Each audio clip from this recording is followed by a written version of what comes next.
Bon, on va parler d'Oped aujourd'hui. Je crois que j'ai le plus beau plan que j'ai fait sur tous les villages. Ok, je suis peut-être un peu loin, mais franchement, regardez où je suis.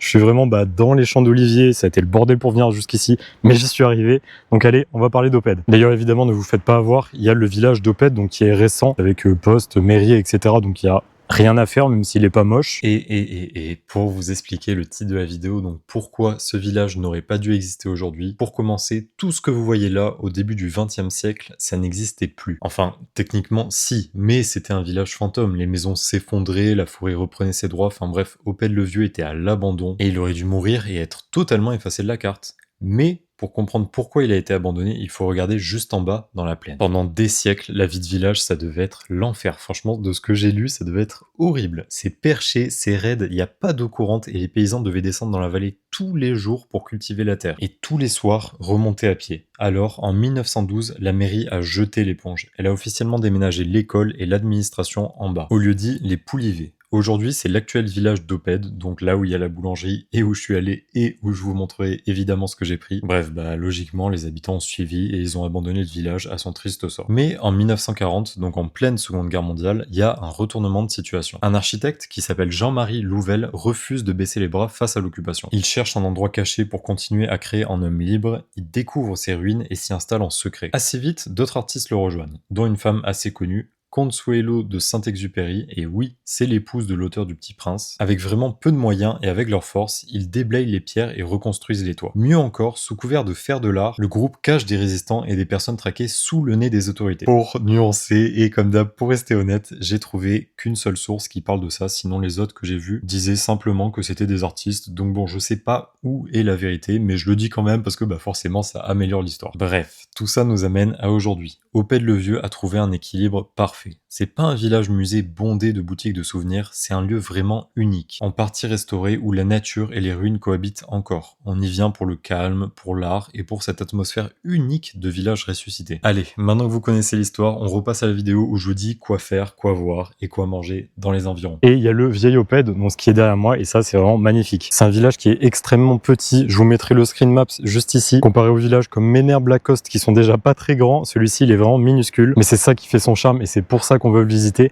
même si, attention, c'est pas parce qu'il est petit qu'il n'y a pas beaucoup de gens. Il y a beaucoup de gens en été. Moi, c'est la deuxième fois que je viens ici, j'y étais venu il y a peut-être 6-7 ans, je pense. En tout cas, à l'époque où le parking n'était pas payant, je vais vous en parler, ça me... Bref, on était en plein cœur de l'été et je me rappelle qu'il y avait quand même pas mal de monde. Là, aujourd'hui, on est un mardi au milieu du mois de mai et ça va, il n'y a pas beaucoup de monde, mais par contre, le premier parking, donc la première zone, est quasiment pleine. Donc oui, c'est petit, mais faites attention, il y a quand même du monde qui vient. Vous allez quasiment forcément passer par le village d'Oped, donc le nouveau, pour aller jusqu'à l'ancien, et vous allez arriver au parking Sainte-Cécile. C'est le seul parking de ce village, il est payant, c'est chiant. Quand je l'ai payé, alors qu'on est un mardi mi-mai, donc pas du tout, enfin... Ça commence à être la saison, mais voilà. Franchement, j'avais la haine, alors que en soi, c'est que 3 € pour 2 heures, et ce qui est largement assez de temps. Sauf si vous voulez manger, en vrai, ça va être un peu juste. Mais personnellement, je trouve ça, dégueulasse, débile de faire payer un parking, alors qu'il y a une rénovation qui date de 1990 qui n'est pas finie et où on peut pas y accéder. Même plusieurs, en fait, parce qu'il y a le château et il y a aussi une chapelle. Bref, quand j'étais en train de payer, j'avais envie de dire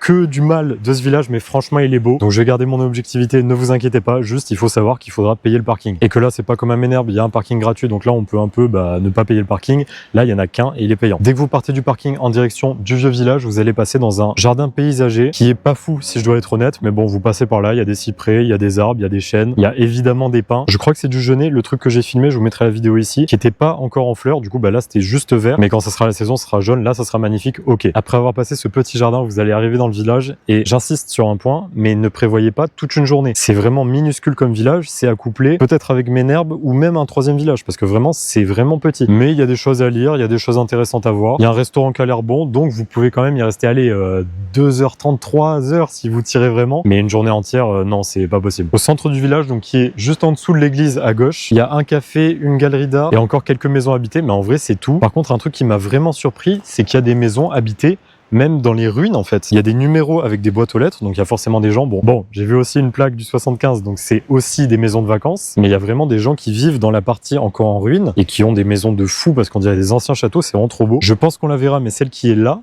tout à droite, c'est une maison entière. C'est à une seule personne. Enfin, j'en sais rien, c'est peut-être à plusieurs personnes, mais c'est qu'à une seule famille et c'est vraiment immense. Et ça fait vraiment château. Il y a des meurtrières, il y a des toutes petites fenêtres. Enfin, ça fait vraiment château. Là, vous êtes sur la place, vous allez commencer à monter entre les ruines. Ça monte un peu. C'est pas ultra cardio, mais ça monte un peu. Et vous allez arriver au clou du village. Ce qui ramène autant de monde, c'est l'église qui est tout en haut, qui est vraiment très belle de l'extérieur, sauf qu'elle était fermée. Elle s'appelle Notre-Dame d'Alidon et je vous mettrai les horaires juste là. Un truc que je ne comprends pas, c'est pourquoi faire payer le parking si l'église est ouverte seulement les jours fériés et les week-ends. Pourquoi ne pas faire payer le parking les jours fériés et les week-ends? Mais après, c'est un avis personnel et moi, j'aime pas trop qu'on me fasse payer pour visiter un village, surtout de ma région. Mais encore une fois, c'est le choix du maire, donc bah ok.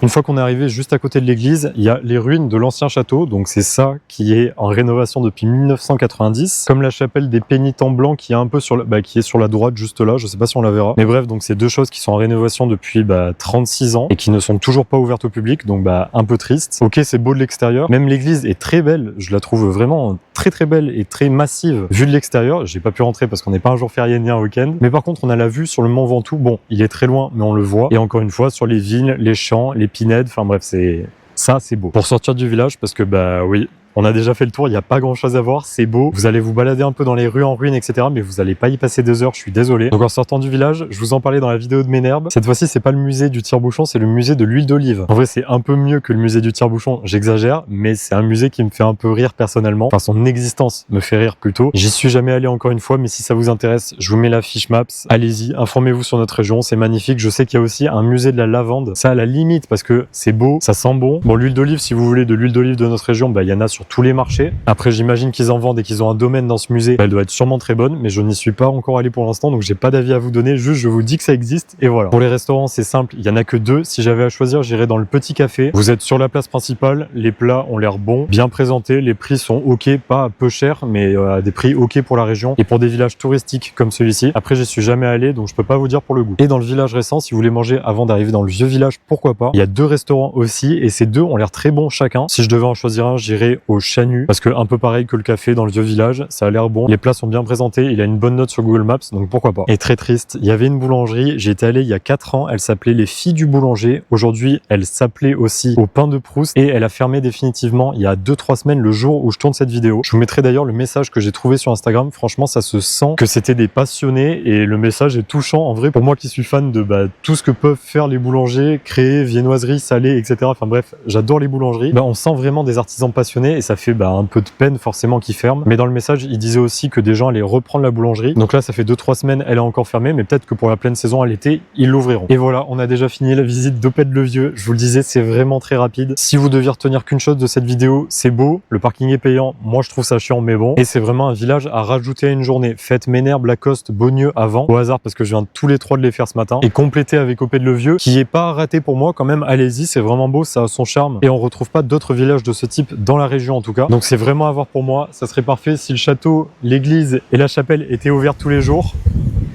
Et il y a du vent, mais c'est pas le cas, donc faut faire avec. Allez, je vous dis à un prochain village. Là, je viens juste de finir Opède et le conseil que je vous dis, donc de coupler avec d'autres villages, il est vrai et il est appliqué par les gens qui viennent. Parce que là, j'ai déjà croisé 2 couples qui venaient de Ménherbe et j'avais un van qui était garé à côté de moi à Lacoste et qui est là sur le parking. Donc c'est un vrai conseil que les gens appliquent. Bon, finalement, on se retrouve. La table, en fait, c'est une table qui est sur le chemin pour aller à Opède-le-Vieux et elle est immense. Genre même moi, on dirait que je suis minuscule sur une table comme ça. Bref. Très bonne nouvelle, la boulangerie d'Opède a réouvert et tout a l'air très bon. Le seul truc que j'ai à dire, c'est que c'est assez cher. Je sais pas si on m'entendra parce qu'il y a les cigales. Bref, donc j'ai pas pris grand chose. C'est la première fois que je prends pas un truc parce que c'est trop cher. Enfin, c'est peut-être pas la première fois, mais non, même c'est pas du tout la première fois, mais là ça m'est arrivé et c'est rare. En gros, j'ai pris un cinnamon roll qui m'a coûté 3,50 € quand même. Et il y avait un pain en raisin qui avait l'air bon, mais 3,80 €, donc quasiment 4 €. Pour moi, c'est très cher. Franchement, lui, il a l'air bon. En plus, c'est super bon. Deuxième truc, parce que j'ai pris quelque chose de salé, j'ai pris une grande fougasse avec des olives noires et des olives vertes qui est vraiment belle. Et le total m'a coûté 9,40 €, donc on va dire que ça m'a coûté 6 € et quelques la fougasse. À la limite, ça va pour la fougasse parce qu'elle est vraiment énorme et elle fait vraiment quali de fou. C'est juste une séquence où je goûte et je vous dis si elle vaut le coup parce qu'elle est toute nouvelle. Elle m'a dit qu'ils avaient ouvert le 1er mai, donc ça fait même pas un mois et demi. Allez. Comme d'hab, je suis honnête, et là je vous donne mon avis maintenant. Je vous mettrai un petit encart si mon avis a changé quand je l'aurai fini, parce que je vais pas toute la manger devant la caméra. Elle fait un peu plastique, et c'est pas forcément très agréable. Enfin, en tout cas, moi j'aime pas beaucoup. L'intérieur par contre est vraiment super bon. En prenant que la mie et les olives, donc vraiment le centre quoi, là c'est super bon. Et ouais, vraiment la croûte, je vais essayer de la goûter seule pour voir. Ouais, je suis assez déçu, c'est la texture plus que le goût, parce que le goût est vraiment bon, mais la texture de la croûte, j'aime pas du tout. Bon, évidemment, je vais finir parce qu'elle est bonne, c'est juste que la texture enlève quand même quelque chose. En résumé, je lui mets un 8, tout est très bon, la farce est très bonne, la mie est très bonne, juste la croûte qui a une texture assez étrange. Bref, maintenant, cinnamon roll. Lui, on sent que c'est beurré, et beaucoup beurré. Alors je pense qu'on m'entendra plus parce qu'il y a les cigales, mais la texture est très bonne, on sent beaucoup le beurre. Je n'ai jamais senti autant de beurre dans un cinnamon roll. Le sucre dosé à la perfection, franchement, c'est pas le meilleur que j'ai mangé parce que le beurre, il fait vraiment que c'est très gras. C'est pas une mauvaise chose en soi, mais là c'est vraiment peut-être un tout petit peu trop gras. Bon, lui pour la note, je vais lui mettre 9 parce qu'il est franchement très bon. C'est juste le gras qui est peut-être un peu trop présent. Sinon, sucre et cannelle parfaitement dosé, bravo. Enfin, un résumé sur la boulangerie, c'est un peu cher, donc je sais pas si j'y repasserai. Peut-être si je passe dans le coin, mais c'est assez rare que je passe par Oped. Le goût est bon, peut-être que c'est juste la fougasse, et ça sent par contre, que c'est des gens encore passionnés qui ont pris la relève des anciens gens. La dame avait l'air super gentille. Je leur souhaite une très bonne saison parce que c'est des bons produits. Les olives, ça sent qu'elles sont bonnes, la pâte est bonne, c'est juste la texture, moi, que j'aime pas trop. Et en vrai, le beurre dans le cinnamon, moi, je le vois un tout petit peu comme un défaut.